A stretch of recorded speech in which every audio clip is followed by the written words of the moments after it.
Pessoal, tudo bem? Aqui é o Davi, engenheiro da empresa MC Engenharia. A gente estava aqui pensando como fazer as coisas, assim, a gente tá tentando trazer uma série de vídeos aqui para o canal, mostrando como é que a engenharia mecânica, o que que um engenheiro ou uma engenheira mecânica fazem no dia a dia, como é que trabalham e tudo mais. Isso aí é muito amplo, né? Mas a gente está tentando pegar assuntos do dia a dia e tentando trazer para a realidade. Como agora já aconteceu toda essa tragédia de questão de águas e chuvas e tudo mais aí, então a gente vem tentando pegar assuntos que envolvam isso, que é um assunto da atualidade, para que a gente consiga mostrar para vocês qual é o dia a dia, o que que o engenheiro mecânico faz. Aí vem aquela pergunta, afinal de contas, Davi, engenheiro mecânico não trabalha com carro, não vai desmontar motor, não faz não sei o quê? Não, muito pelo contrário, o engenheiro mecânico ele trabalha com outras coisas e alguns trabalham com carro. Existe uma engenharia mecânica automotiva, tá? Mas não é todo mundo que sabe, e acontece seguido, eu vou em algum lugar, os caras, engenheiro mecânico, escuta um barulhinho que eu estou ouvindo aqui no carro. Cara, algumas vezes eu sei, mas não é essa a intenção da nossa formação, tá? Então, importante que fique bem claro isso aí, que não é essa a intenção da nossa formação. Mas, tendo dito isso, tudo isso que a gente já falou, primeira coisa que eu queria pedir para vocês é para o combo aquele que eu sempre falo, curte, compartilha, segue o canal, sininho, tudo mais, tá? Que isso é muito importante para a gente entender o que está dando repercussão. Mas aqui também a gente foi pegar alguns dados para trazer para a realidade, né? Então vamos ver aqui na realidade o que está acontecendo. Vamos pegar aqui uma caneta, né? Caneta vermelha. Vamos pegar aqui na realidade, né? Eu fui olhar para ver quais eram os maiores aqui abrigos com esse assunto aí das enchentes e tudo mais, das chuvas. Qual era o maior abrigo que tinha? Então eu achei lá que era por volta de 700 pessoas. Nós não vamos falar nesse momento aqui, não é sobre a vazão dos chuveiros aqui.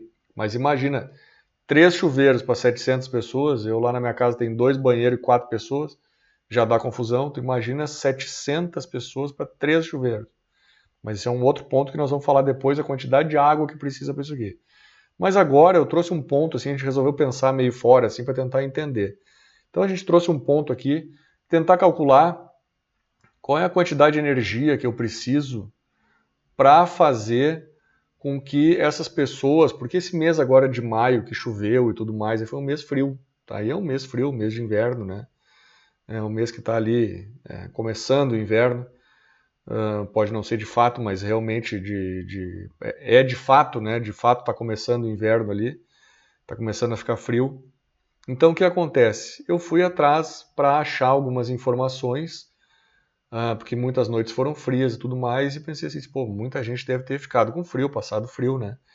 Então trazendo para a nossa realidade da engenharia mecânica, como que eu posso fazer para ter uma ideia assim de o que eu preciso de energia para manter essas pessoas numa temperatura média lá para que não aconteça, não tenha nenhum problema, né? Então, primeira coisa que eu preciso fazer é calcular a quantidade de energia em forma de calor. Calor é energia térmica em movimento, tá? Eu tenho energia num corpo, eu tenho energia no outro corpo. Enquanto as duas coisas estão separadas, não acontece negócio aqui, que nem os caras dizem, todo dia sai um malandro e não sei o quê, quando se encontra dá negócio. Mesma coisa aqui. Eu tenho um corpo com potencial, eu tenho outro corpo com outro potencial.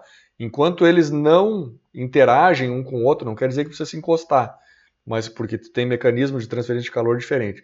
Mas enquanto um não interage com o outro, tu não tem o calor. A gente fala, né, calor assim, hoje está muito calor. Isso é um termo normal, corriqueiro, mas calor para física, para engenharia, quer dizer energia térmica em movimento, e sempre do corpo mais quente para o mais frio, tá? Aí vem lá as leis da termodinâmica e tudo mais, que a gente não vai entrar nesse ponto aqui. Mas a vida de engenheiro é fazer suposições, né? Cenários. Então, supondo que massa média de uma pessoa seja 75 kg, dessas que nós estamos analisando, na média, engenharia sempre trabalha com média. Mas tem um maior, um menor, um que tem mais massa, menos massa, um mais alto, mais baixo. Na média é isso aqui, tá? Vocês podem ver quando a gente entra num elevador, tem lá, capacidade de pessoas, tantas pessoas, E aí lá diz, ó, X pessoas de tantos quilogramas. Tá? Então, na média é isso aí. A gente escolheu alguns valores que a gente entendia que era médio.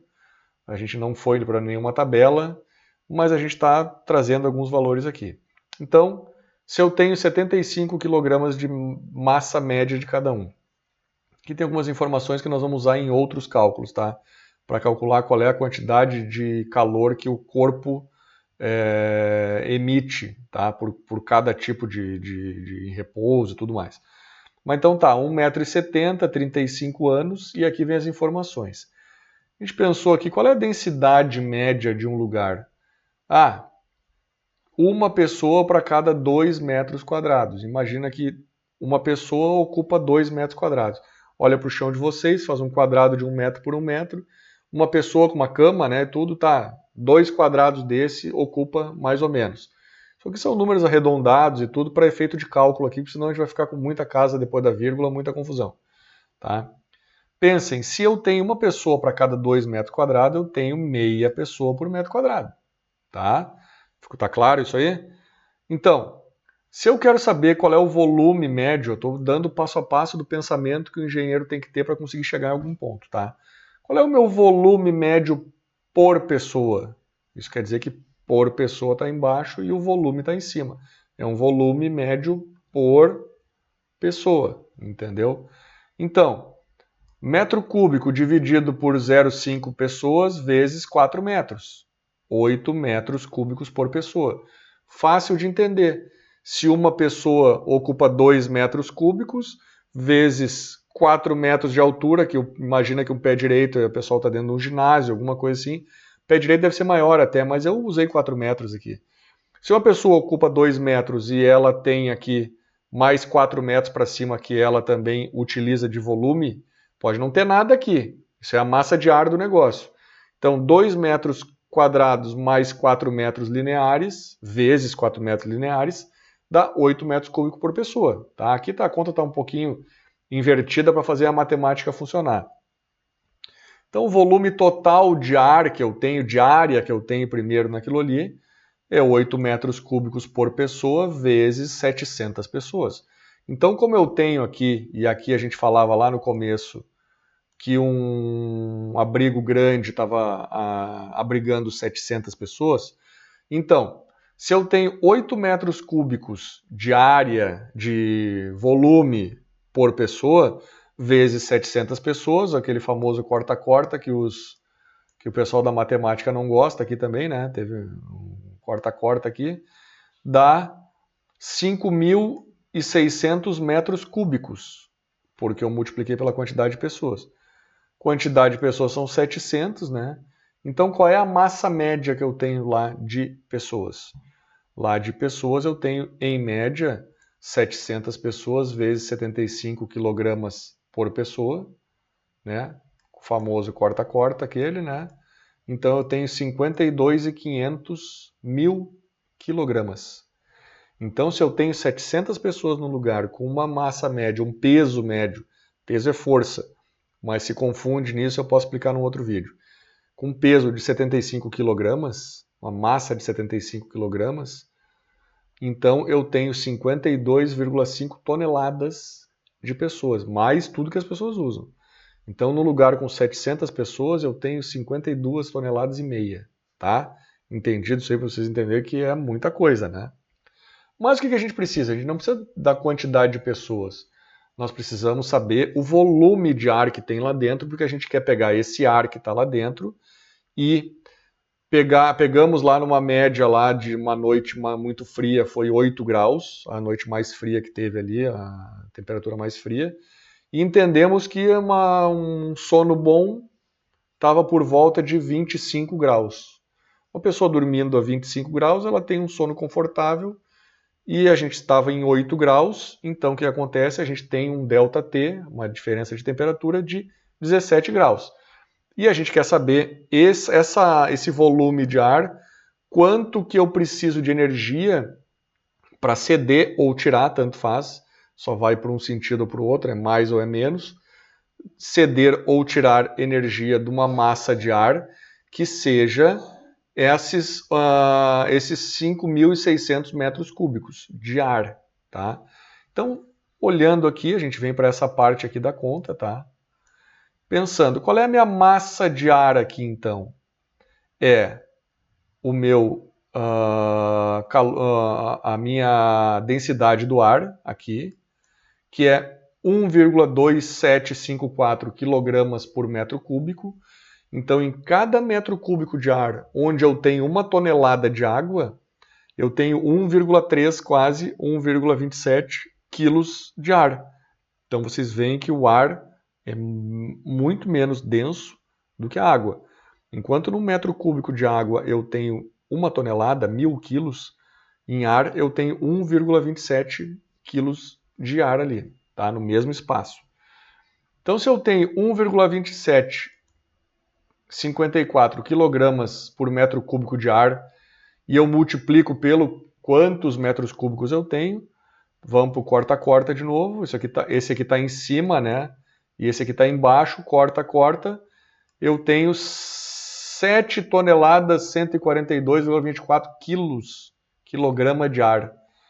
Então, dentro daquele lugar lá onde está servindo de abrigo, se as dimensões forem essas, 2 metros cúbicos por pessoa, mais 4 metros de pé direito, e ainda tem mais toda a parte que não está sendo usada por ninguém, né? Que é de uso comum. Deve ter banheiro, deve ter um espaço para caminhar entre as camas e tudo mais. Mas no mínimo tem 7 toneladas e 100 lá de ar em cima daquilo ali, que a gente não nota porque a pressão é baixa. Entendeu? Tanto é que ali é 1,27 quilogramas força, né, por metro cúbico. Então a pressão é baixíssima. Por isso que a gente não nota. Então o calor específico do ar é 1 kJ por quilograma, quando o ar está seco. É um pouquinho diferente, esse ar aqui é um ar úmido, tá? Que é um ar que a gente respira, um ar úmido, a gente não consegue respirar ar seco, pelo menos não de maneira confortável e que isso dê certo por um período razoável. Tá? E a gente quer tirar 17 graus ou dar 17 graus Celsius de energia para aquilo ali, de temperatura, desculpa, de variação de temperatura. Para essa variação de temperatura, o que a gente precisa? Então vamos para aquela fórmula lá que a gente aprende, né? Que a quantidade de energia em forma de calor, mas a quantidade de energia é a massa que eu tenho de ar, que é essa massa aqui, vezes o calor específico do ar, que está aqui, vezes a quantidade de ΔT que eu quero. Ó, 8 graus e eu quero que chegue em 25, então eu tenho que dar energia para isso aí. Então, para sair de 8 graus e chegar em 25, eu tenho que dar energia. Quanto que eu tenho que dar de energia? Eu tenho que dar 121.418,1 kJ. Oh, Davi, kilojoule eu não entendo. Tem que dar 114.993,4 BTU. Aqui tem um ponto. Tá? Eu tenho que dar 115 mil BTUs. Tá? Tem que dar 115 mil BTUs para isso aí. Tá, mas então que máquina que eu ponho lá? Que eu instalo qual tipo de máquina lá? Depende do tempo que vocês querem fazer isso. Porque um ar-condicionado é BTU hora. Então, o que acontece? Se eu tenho lá 115 mil BTUs arredondando que eu quero tirar de algum lugar, 100.015 BTUs, em quanto tempo? Olha, Davi, entrou todo mundo aqui agora. Entrou não, tem esse volume, está em 8 graus. Eu quero que em 1 hora chegue a 25 graus. Bom, se é em 1 hora chegar em 25 graus, eu tenho que ter 115 mil BTUs hora, tá? Aí são sei lá quantos TR lá. Tudo bem, não, mas eu não quero, não precisa ser em 1 hora, Davi, pode ser em 2 horas. Bom, então tem que ser metade disso aqui então, né? Tem que ser, sei lá, 70, 60 e poucos mil BTUs lá, 60 mil BTUs. Um pouquinho menos até. Porque em 2 horas ele vai tirar aquela quantidade. Não, pode ser em 3 horas, divide por 3. Pode ser em 5 horas, divide por 5. Assim que se faz dimensionamento de equipamento. Mas aí tem um ponto muito importante. Ô Davi, tu está pensando só no volume de ar que tem lá, né? Só naquele volume de ar que está ali. E as pessoas, como é que eu faço? Então isso quer dizer que se eu botar lá 115 mil BTU hora, eu vou conseguir? Não, muito provavelmente não. Porque aqui a gente não avaliou, nesse lugar aqui, que tem... isso aqui tem um volume, né? Aqui, aqui e aqui. Né? Tem esse volume. Eu avaliei só aquele volume de ar. Mas eu não sei quanto que esse volume de ar perde ou ganha energia térmica com as paredes, com o meio. Eu não sei pelo telhado, eu não sei a quantidade de pessoas que tem lá dentro que entra calor, aquilo ali. Já notaram quando vocês ficam num lugar parado, daqui a pouco está quente, tudo fechado, uma, duas, três pessoas, quando vocês veem está muito quente lá dentro. Por quê? Esse é um ponto aqui muito importante, tá? Aqui eu tenho um memorial ali, que foi feito por um cliente, e eu tenho uma série de informações aqui, e aqui me diz quanto que entra, mínimo e máximo, conforme a orientação solar, tá? Mas eu quero mostrar para vocês aqui a pessoas, 140 watts. Cada pessoa joga 140 watts para o ambiente, tá? Então, fazendo essa conta, lá nesse lugar que a gente fez essa conta, eu tinha 105 mil BTU hora para 220 pessoas. 105 mil BTU hora. Para um trabalho moderado e tudo, né? Então, se eu tivesse 700 pessoas, seria mais que o dobro disso aí. Eu ia jogar 200 mil BTU para dentro ali. Então, com 200 mil BTUs, de repente eu mantenho essa temperatura. Mas aí vocês têm que ver também o que entra, tem que fazer um balanceamento. Tudo que entra de energia versus tudo que sai. Porque tá, eu boto as pessoas lá dentro, então elas vão se manter aquecidas? Depende, quanto é que eu perco pelas paredes daquilo ali? Então tem que fazer um balanceamento disso. Toda a energia que entra e a energia que sai, tem que fazer a soma algébrica disso aí e vai te dar um valor. Tá? Mas aqui a gente calculou somente a quantidade de energia que eu precisaria para aquele volume de ar, para aquela massa de ar, para agregar 17 graus Celsius naquele volume de ar, naquela quantidade de massa. Tá? Então aqui é uma ideia só da gente começar a entender, e um projeto de climatização costuma começar assim. Depois eu quero fazer um outro vídeo mostrando como é que calcula essas energias e tudo mais, quanto entra, quanto sai, mas isso aí vai ser para um outro momento, tá?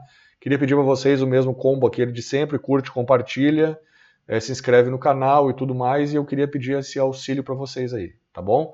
E a gente vai seguir colocando aqui conteúdos mostrando mais ou menos isso aí, tentando fazer um link com a realidade. Por quê? Porque o que o engenheiro mecânico, o que a engenheira mecânica faz? Faz essa pergunta e ninguém sabe. Às vezes nem o pessoal que estuda engenharia mecânica sabe. Faz isso que eu estou mostrando para vocês. Faz projeto de climatização, projeto de deslocamento de fluidos, faz resistência dos materiais, faz uma série de coisas, tá? E eu quero ver se eu mostro isso aí para auxiliar as pessoas e, afinal de contas, o que o engenheiro mecânico faz? O que a engenheira mecânica faz?